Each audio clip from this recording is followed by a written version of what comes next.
Hey guys, my name's Colin Ledbetter. This is the Build Different podcast. In studio with me today, I have Barb O'Connor. Barb is the wife of injured officer Ryan O'Connor. Ryan was shot in 2017. He worked for Arnold Police Department. So I'll let her introduce herself. Thanks for having me. It's always great to see you. It always Mhm. takes me back to how we first met, or at Yep. least how I was introduced to your family. Yep. So, love getting to see you. It is just great to be here and see you. So, thanks for having me. Barb actually met my mother and my father the day that I was shot. She was actually in the hospital with Ryan, correct? He was actually, was it COVID at COVID. the time? He had COVID, and they took it upon themselves, them and you and someone else from Police Wives, right? It was Shannon. Shannon. Actually came down to see my family while all of that was going on with hers. So I just wanted to highlight that a little bit because it's amazing. Especially what Police Wives, Backstoppers, any of those kind of organizations, what they do, and for us, for first responders, and when we're injured, especially. So it was a big deal. I know it meant a lot to my family that day. So thank you for that. Yeah, and thank you. We think about your mom and dad very often. Again, we just love your story and that you're sitting here with us today. So, it's really my honor to be here. Thank you. Appreciate that. So let's just kind of jump right into it. I would definitely want to talk about Police Wives in a bit, but let's talk about Backstoppers. They've obviously helped you guys and been there kind of through the walk. Yes. You mentioned how I was introduced to your family.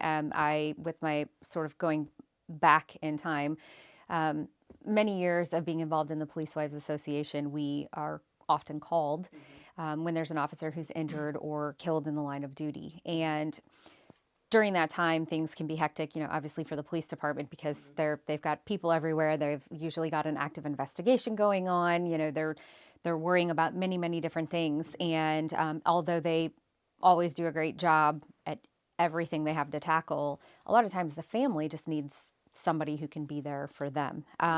So a lot of times as a police wife, we're the first people who are called to come in and be with the family just to make sure, hey, does anyone need a ride? Do we need to arrange for people to be brought in? Do you have kids? Do you have dogs? Do you have things? Do you need us to go buy anything for you? Sometimes it's arranging, a place to stay while we're kind of waiting things out. So having that exposure and that experience in my background, that is actually how I was first introduced to the Backstoppers. Being at the hospital in those critical times when families are faced with so many unknowns and so many big life-changing questions, it's great to have the Backstoppers come in and to be able to see the families be introduced to the Backstoppers because they do provide immediate assistance. I think a lot of people hear about the Backstoppers because they know Guns and Hoses, the big charity boxing event that happens every year that's, thankfully sold out almost every year, and they raise tons of money, and it's great entertainment for the night before Thanksgiving. I know that we all have been and enjoyed it, myself included, for many years before I became a recipient of the benefits that Backstoppers provides. But although that's a great and fun night and it's such an amazing cause and it's really their biggest fundraiser of the year, a lot of people don't see behind the scenes. They don't know what happens with the Backstoppers and what the Backstoppers actually does or how they function, how they interact with the family. So, I can share, like I said, what I've seen in the past with other families. I always thought, God, this is just amazing. But I hope that's never me. I think we all say that if you're in any law enforcement family, first responder family, you're always hoping you never need that help. And when you go to the barbecues and the charity events that they do and the fundraisers they do and the Guns and Hoses, you're spending your money and you know what it's meant for, but you never imagine you're going to be that family. I mean, I think you and I can both say that now. Yep. So when Ryan was injured, to be completely honest, kind of historically, the Backstoppers was really more more there for families when an officer was killed in the line of duty. You know, that's really for many, many, many years, that was when they would step in, is when an officer was killed in the line of duty. So when Ryan, my husband, was shot in 2017, they had just started, just in the year or two before that, they had just started to help with catastrophically injured police officers, officers who were either 100% totally and permanently disabled, or, you know, faced such challenges that they were never going to be able to return to duty, even if they want to. And in that instance, you know, I found myself at the hospital the day that Ryan was shot. It was the middle of the afternoon. It was obviously a crazy scene. You know how it goes. I mean, there were police everywhere, probably 200 police officers lining the hallways, filling the waiting rooms. Some were there with me. Some were helping with my kids. It was just a crazy time. And, you know, it's amazing the things that you experience in that moment where you're literally seeing your life is changed. And before you even know what a prognosis is, before you even know what 10 minutes from now is going to look like, you're already thinking, how am I going to pay the mortgage?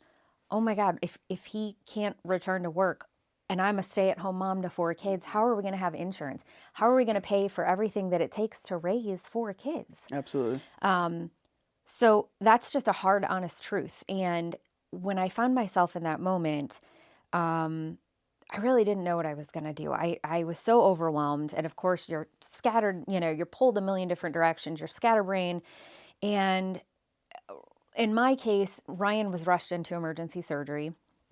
You know, we had no idea if he was going to make it through the surgery. Obviously, you know, Ryan was shot in the head, and it was a really grave situation. And when I came in and they said to me, hey, you know, he may never walk again, never talk again, never breathe on his own. He may never understand anything that's being said to him. And by the way, that's if he even wakes up. That's if he even makes it through the surgery. So, you know, you're just hit like a freight train with these million different things. And so, of course, you know, there's shock, there's awe, and then it's like, oh my God, what am I going to do? So Ryan went into that surgery, and he was in that surgery for several hours. Thank God he made it through that surgery. And, you know, I found myself sitting in this waiting area as they were restabilizing him in the intensive care unit. And I was sitting with some family members and some close friends. And I remember thinking, like, wow, I have so many questions, and there are going to be so many things that I need. And then sort of the weight of knowing that he had the most serious injury, you know, that you could face. Less than a 1% chance of survival, not a good prognosis. And even if, as I mentioned, you know, the list of things that would be challenges, and knowing he's not going to come home. This isn't a broken leg. You know, it's not going to be 6 weeks from now and then we just jump right back in the saddle. This is going to be round the clock care. It's going to be tons of rehab, maybe lots of medications, lots of equipment and things that would assist in his daily care. So just facing what it was going to take to care for Ryan was crushing, because you don't know what you don't know. And if you haven't lived it, you can't know. So that was hard. But then also, you know, looking at my kids at the time, they were 4, 6, 11, and 17, you know, and I was a stay-at-home mom and thinking, okay, how am I going to do this? So, you know, sitting in that waiting room when he made it through this initial life-saving surgery, and starting to just brain dump. I have all of these things. I'm so overwhelmed. And, you know, my best friends were there with a notepad, and they started making lists and writing down my questions. And we were just kind of putting it all out there. And I remember coming out of that waiting room just after we'd made that list. And I looked over in the corner of the waiting room, and very quietly, keeping to themselves, I saw Chief Ron Battelle, and Chief Jim Silvernail, who has since passed, unfortunately. But at the time, those two were off in the corner. And there were a lot of people coming up to me, you know, a lot of people wanting to comfort me, wanting to offer support. And it was just a really busy, overwhelming time. But when people started to kind of fall away for a few minutes, Chief Silvernail and Chief Battelle came over to me and handed me an envelope. And I thought, what is it? I was shocked to see them, first of all. And to be completely honest, when I saw Chief Patel, my initial thought was not, hey, they're here to help my family. It was, Ryan came from a law enforcement family, and I know that Chief Patel knew Ryan's dad. And then also Chief Patel, a lot of people don't know this, but Chief Patel was the first person to give Ryan a job in law enforcement. He hired him in 1997 with St. Louis County Police. So I also knew that was something that was a deep bond. They were connected. And I knew that Chief Patel would be there no matter what, but I never dreamed he was there representing Backstoppers. So they pulled me aside, and I remember him pulling an envelope out of his jacket pocket. And he said, we're praying for you. We're here for you. He said, this is for you to do whatever you need for your family. No questions asked, no strings attached. He said, just do whatever you need. He said, we don't ask. We just want to make sure you're taken care of. And of course, in that moment, I was so overwhelmed and just like, wow, this is incredible. I had no idea what was in the envelope, obviously. But I mean, I'm not kidding when I tell you that show of support, and then just the hugs and the encouragement, and they didn't leave then. They stayed, and they were watching, and they were waiting, and they were ready for anything that I would raise my hand and say that I needed. They were going to make sure it was taken care of. But when they walked away, and I remember it being really late that night, I think I, reached into my bag and pulled that envelope out, and I was like, oh my gosh, I already forgot about this, So I pulled it out, and I opened it up, and I looked at it, and I remember just crying and thinking, okay, this is going to help me until we figure out what comes next. Yeah. So that was my first introduction personally, to the Backstoppers and to being a recipient of their benefits. I think it's imperative. You definitely shed the light on it, but I know my family experienced the same thing. They just show up, they're there, they silently provide what you need, and that's what it is. That's literally down to the bare bones what Backstoppers is. They just show up, they make sure you have everything you need, and make sure everything's taken care of. Absolutely. And for us, our journey has been very long. Obviously, Ryan's injury, again, is very complex, and there's a lot that goes into keeping him going and making sure he's healthy and that he is reaching his full potential. And, I mean, of course, that very first day, it's been scary for 7 years, but that very first day was really overwhelming, and it just got increasingly more challenging because the care that Ryan required was something that those involved in his care decided, hey, we really think that he should go to Colorado. They have the best brain injury rehab there. They also have a great spinal cord injury program at the rehab hospital he went to. But, here I am, it's December. My oldest son was smack dab in the middle of his senior year of high school.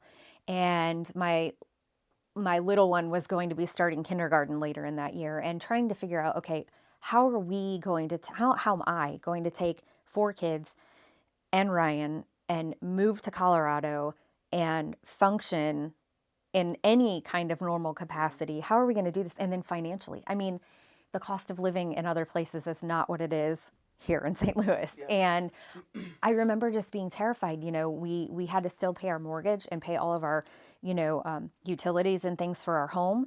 But then here we are uprooting, and the travel expenses involved, and the housing expenses involved, and all of the things that go into just uprooting your life.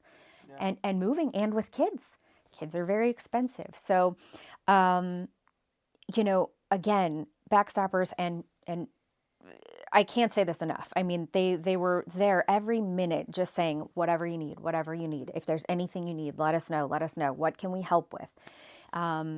So they were a huge part in us being able to relocate and to make that as smooth of a transition as we could for the kids. So some of the things that a lot of people have never heard are things like when we moved there, I was having to shuttle everyone around and be present at the hospital and be a part of these therapies and be a part of the planning for Ryan's care. And so trying to juggle all of that, the best thing we could do was put our kids in this one particular school that was a great school, and it was very, very close, so that I could manage the schedule and the demands of that schedule for Ryan. So the Backstoppers called and said, hey, have you figured out school for the kids? And I'm like, well, there's this school, but it's a private school, and I don't know that I can swing the tuition for all of this. And they said, give me the number to the school. And we hung up, and I remember, I believe somebody from Backstoppers called out there and spoke with the secretary and arranged and paid the tuition. That is something that I can't even describe. I mean, that was like £1 million off my shoulders. My kids needed to have school and a safe place and a good place and a place to be kids and learn and still continue all the normal things. And that was one of the first big things they did. But kind of moving through the progression of Ryan's recovery, when we got to, he was injured in December, and we went to Colorado in January. And when we were wrapping up in Colorado, it was around June. And instead of just coming on back home and starting normal life again, we were being sent to another location, which was actually in Omaha, Nebraska. And one of the quirky things about, on-duty injuries, line-of-duty injuries, is that the way that insurance works is they take care of some things, but they don't take care of everything. And in our case, they would take care of Ryan, but they would not take care of the expense of moving our kids again. So, that was another thing Backstoppers helped with. And around that time was when we had to start figuring out Ryan's retirement. We had to figure out, he can't stay on the books because he's obviously been declared totally and permanently disabled, can't return to duty. So at that point, we were trying to figure out, myself and the police department, we're going through like, okay, how do we retire him, and what is that going to look like, and what do we have to do for this process? And during that process was when we realized, wait a second, myself and 4 kids are going to have no insurance. And that's terrifying. It is. Terrifying. I mean, I'm sure there are a lot of people out there watching, your podcast that have experienced what it's like to go without insurance, or to have something happen unexpectedly and you are not financially prepared. It is crippling. And I was terrified. I was so upset. I did not know how I was going to figure out insurance for our kids. And it was right about then that the Backstopper said, no. We got you. We will take care of you, and we will take care of your insurance, your medical, your dental, your vision. If you have out-of-pocket expenses like prescription costs, co-payments, co-insurance, anything that you need, we're going to take care of. And, not to jump around, but Ryan, I know that you know this, but for your viewers, in 2022, Ryan was diagnosed with severe COVID. And he ended up hospitalized. And when I say severe, I mean the most severe. He ended up hospitalized. He had to be on a ventilator. He actually had to go on ECMO. And he spent 4 months in the hospital. A lot of that was in intensive care. And then after that, I wanted so bad just to bring him home. But because he already had a lot of physical limitations and a lot of mobility issues before the COVID happened, we faced challenges already. And then the COVID just wiped him out back to zero. He couldn't sit up. He couldn't do anything on his own. And I wanted so bad for him to come home. But even with help, even with having nursing or home health come in, we just couldn't swing it. It was not safe for him. And at that point, as heartbroken as I was about it, we were forced to have him go to a rehabilitation center. And I don't know if anyone else has ever tried to put at the time he was, 48 years old, into a rehab center, but they don't take you if you're under a certain age. They have rules. And again, new challenges we had no idea about. So we searched and finally found a place that would allow him in and work with him and rehab him and get him back to baseline. But they're very, very, very expensive. And so at that point, the Backstoppers, again, stepped up and said, no, just get him there. It's the one place that will take him, and it's a great place, and they can help him rehab so that he can come home. That is what we want for you guys. We will take care of it. I'm not going to say how much that cost, but it was a lot of money. Yeah. And furthermore, when his case with COVID finally wrapped up, 6 long months of hospital stays and ICUs and ambulance ride and ECMO and ventilators and rehab facilities, when I received the billing for that COVID experience, not even counting the rehabilitation center, just the hospitalization alone, they billed over $1.1 million in care for him. It's no joke. And that was not covered by his workers' comp insurance. That was not covered because of his injury. Yeah. We would have been ruined. It would have ruined my life if I didn't have the financial support. And it's things like that that I think people take for granted. They don't realize why the Backstoppers are so important, because I think a lot of people see kind of the, I'll call it fluff in the beginning, where it's like, oh, everybody, buying the t-shirt and buying the wristband, and it's amazing. And it's so kind of people to do that. But again, when you're talking about $1 million for one medical event, and I know you know this, I know you've had such major complex things go on in your own life that you know exactly what I'm talking about, but a lot of people don't, and they don't realize that, again, the first 6 months, the first year, that support is just booming. It's amazing. And then after that, it kind of disappears, if you will, or it dwindles, and rightfully so. I understand there are more people that get injured. There are other things that people turn their focus to, and that's okay. But if we don't have a program like the Backstoppers, families like ours would never survive this. It would just ruin us financially, emotionally, the stress, the drain, because you never stop needing things. The need never goes away. Yeah. And so the things that you need to just thrive, really, the financial support, the insurance help, basically anything you can think of. And for me personally, a huge one, I look at my kids and I look at what they've been through, and I look at the sacrifice they have had to make, and the moving around, and not getting to be kids. And that's really hard. And it's devastating that your kids have to go through it. But having the Backstopper say, I know you've lost a lot of opportunities, and I know you've lost a lot of things that kids should just naturally have, the security and the normalcy. But when they step up and say, your kids are so smart and they deserve to go to the best schools, and we will cover that tuition for you, that changes their lives. It does. It changes their opportunities. It changes their future. It changes their outlook on everything, because they don't feel like, if only I could do this, if only I could go here, if only I had this opportunity. It changes the way they look at the world. And those experiences, I think, are so critical for our Backstoppers kids. And there's no way, let's just face it, there's no way that financially us families could ever financially, support all that goes into taking care of someone who's injured, or just in the event of an officer's death, picking up and just moving ahead in life is not what people think it is. You got to figure everything out all over again. Yep. Yeah, exactly. And I've experienced, since I've been shot and stuff, I've kind of gotten to the back end of Backstoppers a little bit with some stuff. It's kind of funny what you think about when you start seeing these programs at work and stuff. I went through a couple of line of duty deaths while I was with the department as an officer. But here recently, I went through one as a medically retired officer, seeing what Backstoppers do and everything like that.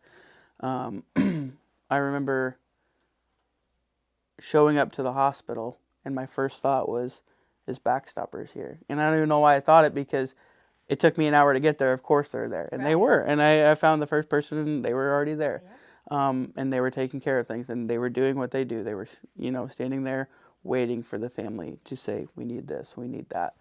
And it's just amazing that there is a system like that, especially in this area, that will help the family if they need it. Yes. And exactly what you just said. I can tell you from my experience, we obviously are here from St. Louis, but as I mentioned, we had to move to Denver. We moved to Omaha. We moved to Tampa. We went back to Denver a couple of more times.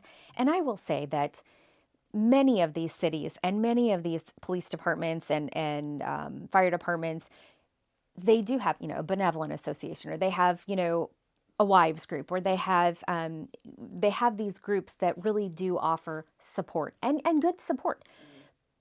But when you get that experience firsthand, where you are all over the country and you see there's literally nothing like Backstoppers anywhere else you go, there's just not. No. It really makes me appreciate even more what we have with the Backstoppers here. And, another thing that I think is really important for people to know is, even for me, having been involved in a lot of the first responder, critical incidents over the years where there's assistance that's needed, I never really understood how the Backstoppers thrives, besides guns and hoses, which is, of course, a huge thing. But what gets overlooked, and I wish there was more attention drawn to this, are the volunteers. Yeah. And I know that you and I have seen it at the barbecue. We've seen it behind the scenes at Guns and Hoses. But I wish that the people who are the lifeblood of the Backstoppers and go to these events and organize these events. I know you had Mike Sims on recently. He's a prime example. I don't know how that guy does anything else in life because he's so gung-ho about Backstoppers and all of their events. And he is. There are so many people like that volunteer what feels like darn near every waking minute of their free time, to put on these functions. And it could be for the young Backstoppers. It could be for a barbecue, a car wash, just a social event. They do so many things. And I think that those volunteers are incredible people. And, of course, some of them have very close ties to law enforcement or fire departments, paramedics. But a lot of them don't. They're just good people in this community who say, I have found a way to help and I feel really called to do this. And I love each and every one of those people, even if I haven't been able to meet tons of them. The ones I've met, I feel like I can never stop saying thank you. Yeah, there's definitely, they've got an algorithm somehow of people that will just keep that place going.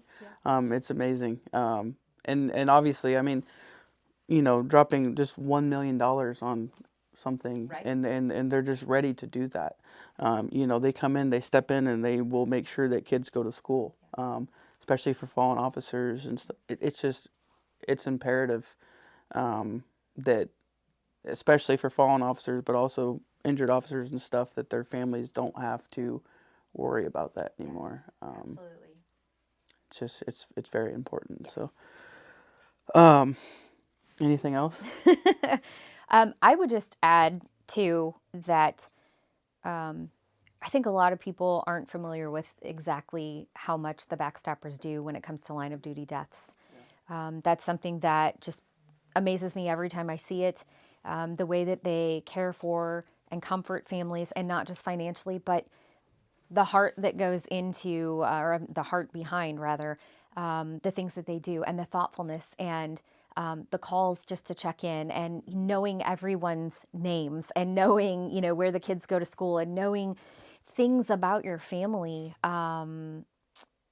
It's just so invaluable. And the way that they meticulously plan a funeral, they make sure that the families have clothing, that the families have transportation, that the families have anything that they need to get through that first, critical transition of, hey, my officer's gone.